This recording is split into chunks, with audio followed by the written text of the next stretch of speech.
할렐루야. 우리 열왕기상 9장 말씀 오늘 함께 살펴보겠습니다.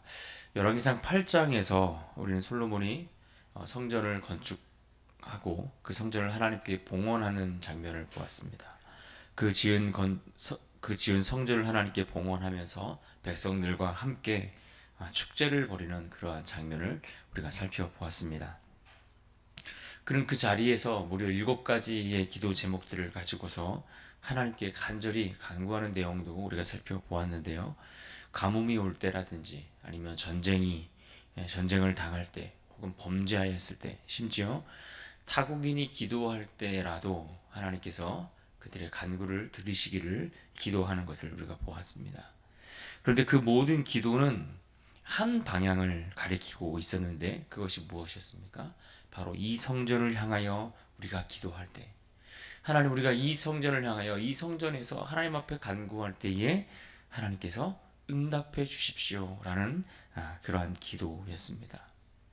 이제 오늘 본문 열왕기상 9장의 말씀은 바로 그와 같은 이 솔로몬의 기도에 대한 하나님의 응답으로 이어지는 것을 우리가 볼 수 있습니다. 그런데 그 내용을 보시면은 하나님께서 단순히 솔로몬의 기도를 들으시고 내가 그 기도를 들었다, 내가 들었다라는 그 응답을 넘어서 성전과 그 왕권에 관한 아주 중요한 말씀을 주고 계시는데 과연 우리의 삶의 근본 방향이 어디로 향하고 있는가 하는 것을 묻는 그런 메시지를 우리에게 전하고 있는 것을 볼 수 있습니다. 그래서 우리는 이 말씀을 통해서 과연 하나님이 우리에게 기뻐하시는 삶이 무엇인지, 그리고 하나님과의 관계에 있어서 정말 중요하게 생각하고 또 중요한 것이 무엇인가 하는 것을 우리가 다시금 깨닫고 배울 수 있어야 할 것입니다. 오늘 본문의 말씀을 크게 세 부분으로 그 구조를 나누어서 살펴볼 수가 있는데 1절부터 9절까지 먼저 우리는 하나님의 응답하심과 또 그 언약에 관한 그 조건이 무엇인가를 우리가 볼 수 있습니다. 그런가 하면 10절부터 14절까지는 이 솔로몬 왕이 히람과 어떠한 거래들을 이루어 갔었는가 하는 그러한 거래 내용들을 우리가 살펴볼 수가 있고 마지막 15절부터 28절까지의 말씀은 솔로몬의 건축 사업과 관련된 내용들 그리고 얼마나 그 왕국이 번영하였는가 하는 것을 그 내용들을 살펴볼 수가 있습니다. 먼저 우리는 1절부터 우리가 볼 텐데 1절에 이렇게 시작합니다. 솔로몬이 여호와의 성전과 왕궁 건축하기를 마치며 자기가 이루기를 원하던 모든 것을 마친 때에 지금 본문은 솔로몬이 공사를 다 마친 그 순간을 언급하면서 시작하고 있습니다. 솔로몬이 성전과 그 왕궁까지 합하여 그 공사를 진행했던 그 기간만 따져보면 무려 20년이라는 시간이 지났습니다. 그런데 이 모든 공사가 다 마치고 난 그 순간에 하나님이 그에게 찾아오셨습니다. 우리는 여기서 중요한 메시지 하나를 발견할 수가 있는데 그것은 우리의 인생에 정말 이와 같이 큰 일들을 다 마치고 이제야 한숨 돌릴 수 있겠다 싶은 그러한 순간이 찾아올 때 오히려 그 순간에 우리는 하나님의 음성을 들어야 하는 때가 왔음을 알아야 한다라는 것입니다. 본문 2절은 이렇게 말합니다. 여호와께서 전에 기브온에서 나타나심 같이 다시 솔로몬에게 나타나사. 어쩌면 솔로몬에게 있어서 가장 분주한 시간들이 다 지나고 난 그때에 하나님이 다시 그에게 찾아오셨다라는 이야기입니다. 그리고는 말씀하기 시작하십니다. 뭔가 우리의 가장 바쁘고 분주한 시간들, 이런 시간들이 다 지나고 난 그 순간에 하나님은 우리에게 말씀하기를 원하십니다. 세상의 분주한 소리가 지나가고 또 우리의 요란한 행동들도 가라앉았을 때에 오히려 하나님의 음성이 더 분명하게 들리기 시작하는 법입니다. 그러므로 우리가 그냥 분주하게만 살아갈 것이 아니라 과연 우리가 하나님의 음성을 듣는 그 일들을 위해 우리의 삶이 우리의 중심이 하나님 앞에 머물기를 위해 힘쓰고 있는가? 아니면 우리가 너무 분주해서 정말 하나님의 음성을 제대로 듣지 못하는 그러한 상태로 그러한 삶을 계속해서 살아가고 반복하고만 있는 것은 아닌가라는 질문을 던져보게 되는 것입니다. 3절에 솔로몬에게 다시 찾아오신 하나님께서 이렇게 말씀하십니다. 여호와께서 그에게 이르시되 내 기도와 내가 내 앞에서 간구한 바를 내가 들었은즉 나는 내가 건축한 이 성전을 거룩하게 구별하여 내 이름을 영원히 그곳에 두며 내 눈길과 내 마음이 항상 거기에 있으리니. 여기에 내 이름을 그곳에 둔다라는 것은 단순히 성전 안에 존재하시겠다라는 의미가 아닙니다. 이것은 인격적인 임재와 관계를 포함한 그러한 의미의 히브리어가 사용되었습니다. 그래서 하나님이 이곳에서 당신의 뜻을 나타내실 뿐만 아니라 그 백성들과 함께 만나 그들과 관계하시겠다라는 의미가 담겨 있는 약속입니다. 그래서 이 말씀의 핵심은 성전 자체보다는 그 안에 들여지는 우리의 마음과 삶, 여기에 관련이 있음을 우리는 알아야 합니다. 왜 그렇습니까? 아무리 성전이 아름답다고 한들 그 안에 거짓과 우상이 가득하다라고 한다면 하나님은 더 이상 그곳에 임재하지 않으실 것이기 때문에 그렇습니다. 그러므로 이 예배당이 그저 사람들의 생각과 사람들의 목소리, 사람들의 경험이나 지식 이러한 것들로만 가득해서 사람의 냄새가 가득한 그러한 공간이 아니라 하나님의 음성이 분명히 들리고 하나님의 그분의 마음이 선명하게 보여질 수 있는 하나님이 거하실 만한 그러한 공간이 되어야 한다는 것을 우리는 기억해야 할 것입니다.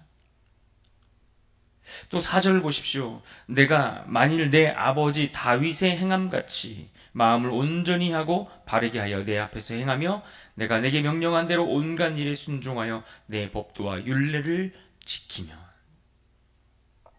하나님은 지금 다윗을 기준으로 삼고 있는 것을 우리가 볼 수 있습니다. 왜 그렇습니까?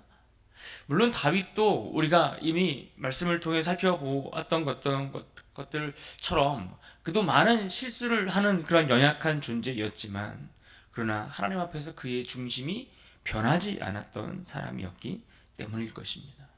온전한 마음. 온전한 마음이라는 것은 분열되지 않고 나뉘지 않는 마음을 뜻하는 것을 말합니다. 그래서 그것을 온전하다, 나뉘지 않고 분열되지 않는 하나님을 향한 전심의 진심의 태도, 이것을 의미하는 것이 바로 온전한 마음입니다.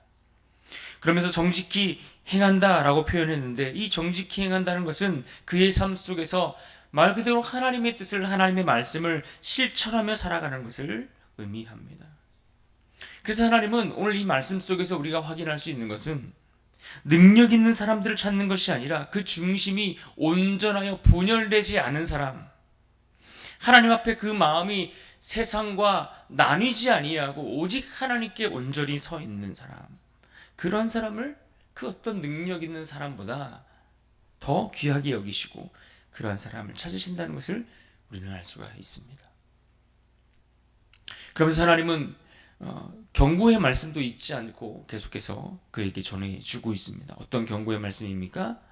6절 이하에 나오는 말씀인데 6절 말씀을 보시면 만일 너희가 너희의 자손이 아주 돌아서서 나를 따르지 아니하며 내가 너희 앞에 둔 나의 계명과 법도를 지키지 아니하고 가서 다른 신을 섬겨 그것을 경배하면, 나의 계명과 법도를 지키지 아니하면, 즉 그들이 하나님이 아닌 다른 신들에게 돌아서서 그것을 경배하게 될 때에, 그럴 때 어떻게 하시겠다는 겁니까? 아무리 그 유명하고 화려하고 찬란한 솔로몬의 성전이라 할지라도 하나님의 임재가 그곳에 있지 아니하고 떠나고 결국 그것이 폐허가 되어버릴 수 있다라는 말씀이죠. 사실 이 말씀을 보면서 우리는 놀라지 않을 수 없습니다. 왜 그렇습니까? 우리도 이와 같은 생각을 하지 못하고 종종 하나님이 우리를 택하셨으니 우리에게 복을 주신다고 하셨으니 그저 그 복이 끝까지 지켜지겠거니라고 생각하기 때문에 그렇습니다. 그러나 오늘 말씀을 통해서 우리가 기억해야 할 것이 무엇입니까? 하나님이 우리에게 주신다고 약속하신 그 복은 바로 그 하나님의 언약 안에서 유지된다는 사실을 우리가 잊지 말아야 합니다. 하나님 언약 안에서 내가 그 말씀 주님 안에서 거하며 그 안에서 그것을 우리가 행하고 순종하며 따라갈 때에 그 복의 의미가 유효하다라는 이야기입니다. 그러나 그 언약을 무시하고 그 말씀을 업신여기며 하나님의 말씀과 상관없이 살아간다면 하나님이 우리에게 말씀하신 그 축복 또한 껍데기가 되고 만다라는 것을 우리는 기억해야 할 것입니다. 이스라엘의 역사가 그것을 보여주지 않습니까? 수많은 선지자들이 그들을 향해 경고했음에도 불구하고 그들은 어떻게 했습니까? 결국 그 경고를 무시하다가 그 주신 축복을 제대로 누리지도 못하고 결국 망하여 쫓겨나고 이방인들의 포로로 끌려가게 된 것을 우리는 볼 수가 있습니다. 그래서 우리는 이스라엘의 그 역사를 우리의 반면교사로 삼아 우리가 어떻게 우리의 중심을 분열되지 않고 온전하게 하나님께 향하여 드릴 수 있을까를 생각하고 그런 삶을 살아가기를 힘써야 하는 것입니다. 오늘 본문 이제 10절 이하의 말씀 속에서는 이 솔로몬 시대의 정치적 그리고 경제적 번영에 관한 이야기를 다루고 있는데 이 정치적 번영에 관한 이야기를 다루고 있는 그 내용들을 우리가 가만히 그 실제 내용들을 우리가 가만히 들여다보면 여기는 겉모습은 굉장히 찬란하지만 그러나 그 속은 서서히 무너져가는 그러한 시대였다라는 것을 우리가 발견할 수 있어야 합니다. 단편적으로 볼 때는 위대한 어떤 솔로몬이 다스렸던 그 나라의 어떤 행정들, 외교적인 업적들 이런 것처럼 보이지만 자세히 그 안을 들여다보면 그 안에는 분명 하나님 앞에 아주 위험한 틈이 벌어지기 시작했다는 것을 우리가 볼 수 있습니다. 이 부분을 크게 세 부분으로 나누어서 우리가 살펴볼 수 있는데 먼저 첫 번째 부분은 히람과의 그 외교 관계를 해 나갔던 부분들을 볼 수가 있습니다. 10절 이하의 말씀인데요. 13절에 보면 이렇게 말씀합니다. 이르기를 내 형제여 내게 준 이 성읍들이 이러한가 하고 그리 이름하여 가불 땅이라 하였더니 그 이름이 오늘까지 있느니라. 앞서 11절에 보시면 솔로몬이 두로 왕 히람에게 이 백향목과 금을 제공해 준 것에 대한 고마움의 어떤 보답으로서 갈릴리 땅의 성읍 20곳을 그에게 주었다라고 했는데 그것을 준 것에 대한 응답이 방금 우리가 읽었던 13절의 말씀입니다. 그런데 솔로몬의 그 답례에서 히람이 어떻게 반응했다는 것입니까? 가불 땅이라 무슨 말입니까? 즉 무가치하고 기쁨이 없다라는 뜻입니다. 가불 무가치하고 기쁨이 없다. 그러니까 히람이 그 땅을 바꿔서 굉장히 실망했다는 것입니다. 그러니까 이 말씀 통해서 우리가 생각해 볼 수 있는 것은 이 솔로몬이 답례로 어떤 형식을 갖추어서 이러한 것들을 행하고 있지만 그러나 그 안에 어떤 진정성을 이루기 위한 어떤 교류가 제대로 이루어지지 진정성 있는 교류가 이루어지지 못하고 있다는 것을 우리가 알 수가 있습니다. 그런데 우리도 어떨 때 보면 참 이와 같을 때가 많이 있는 듯합니다. 오늘날도 우리에게는 이와 같은 의무감이나 어떤 이익들을 계산해서 사람들과의 관계를 그렇게 계산적으로 맺어가려고 할 때가 많이 있습니다. 그러나 하나님께서 우리에게 진정 바라고 원하시는 모습은 무엇이겠습니까? 바로 진실함과 성실함일 것입니다. 이 성전을 건축하고 또 왕궁을 건축하는 그 일에 정말 힘을 다하여 돕고 정말 최선을 다하여 좋은 것을 아끼지 않고 주었던 그 히람과의 동맹을 위해서 생각한다면 어떤 이기적인 계산이나 이런 것들이 앞설 것이 아니라 먼저 믿음과 신뢰가 선행되어야 하지 않았을까라는 것을 우리가 생각해 볼 수 있는 것이죠. 정말 우리가 동역자를 얻으려면 사람과의 관계 속에서 정말 좋은 하나님의 사람을 우리가 함께 하고자 한다면 어떤 발빠른 계산 이런 것이 앞설 것이 아니라 바로 이 믿음과 신뢰가 앞서야 한다는 것을 우리는 다시 한번 생각해 볼 수 있습니다. 두 번째 부분은 대규모의 건축과 또 강제로 노역을 진행했던 부분에 관한 말씀입니다. 15절 이하에 보시면 이 솔로몬이 국방과 또 행정을 강화하기 위해서 여러 가지 사업을 펼쳐갔던 것을 우리가 볼 수 있습니다. 15절을 보십시오. 솔로몬 왕이 역군을 일으킨 까닭은 이러하니 여호와의 성전과 자기 왕궁과 밀로와 예루살렘 성과 하솔과 무깃도와 게셀을 건축하려 하였습니다. 여기 언급된 도시들을 보시면 주로 군사적 요충지에 해당하는 도시들이었습니다. 하솔은 북쪽 방어 기지였고 무깃도는 북서쪽의 어떤 중요한 길목이자 전쟁터였고 또 게셀은 블레셋의 경계라고 할 수 있습니다.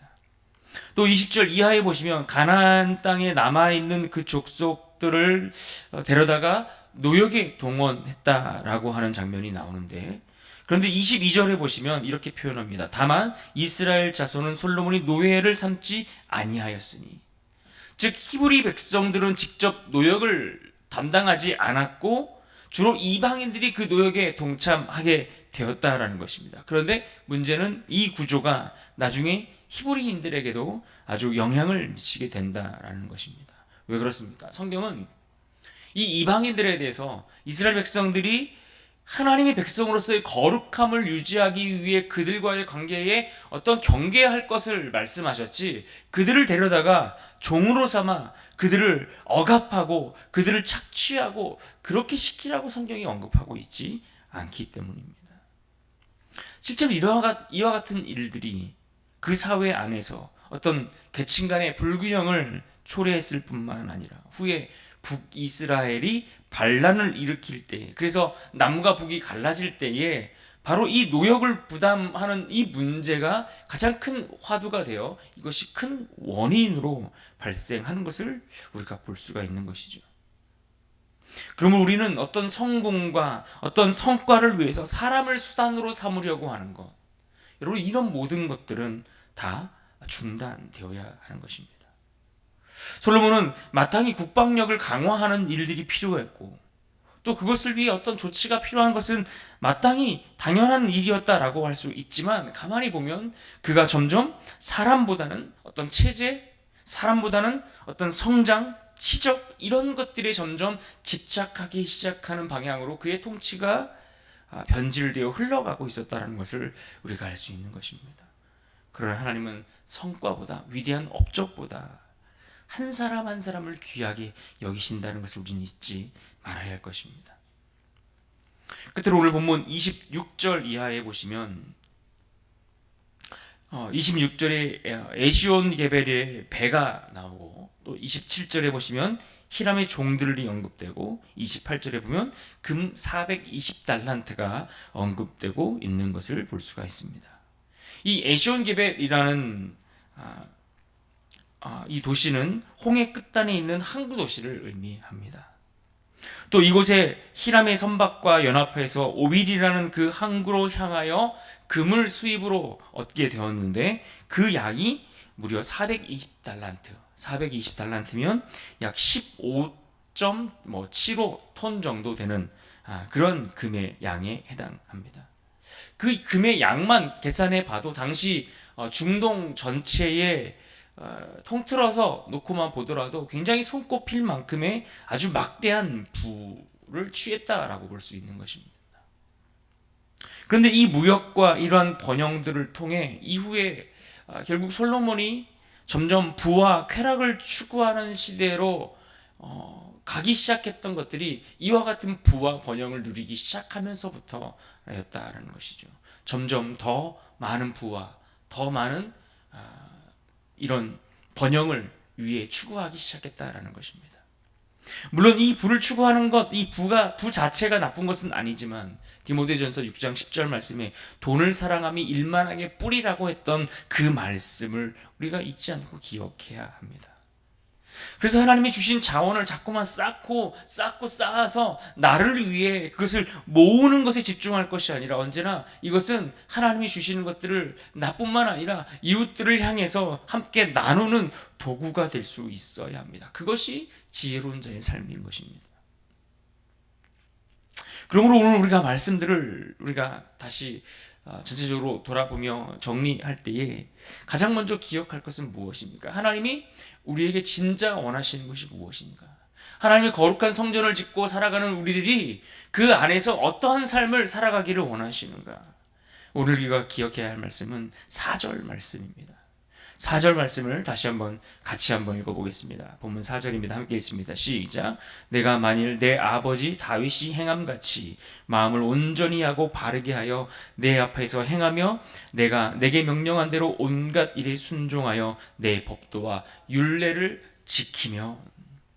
그러니까 아름답고 화려한 성전을 짓는 것도 중요하지만 더 중요한 것은 그곳이 하나님의 임재가 가득한, 하나님의 임재를 유지하는 일이 더 중요하다라는 것을 말씀해 주고 있는 것입니다. 이것은 성전을 건축하는 것보다 훨씬 더 어렵고 중요한 일인 것이죠. 그러므로 우리가 이것을 기억하고 오늘도 우리에게 함께 하시는, 우리를 거룩한 성전 삼으시는 그 하나님이 거하실 아름다운 초소가 되기 위해 우리 마음을 온전히 주님 앞에 내어드리는 일들이 있어야 할 것입니다.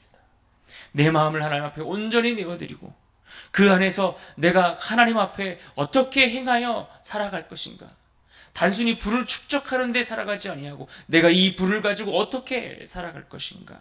이런 것들을 고민하면서 내게 주어진 일터에서 내가 어떤 삶을 살아갈 것인가를 하나님 앞에 고민하며 생각하며 살아가며 그렇게 바르게 행함으로 하나님의 성전을 더 거룩하게 하기 위해 힘쓰는 그러한 복된 한 날이 될 수 있기를 주님의 이름으로 축원합니다.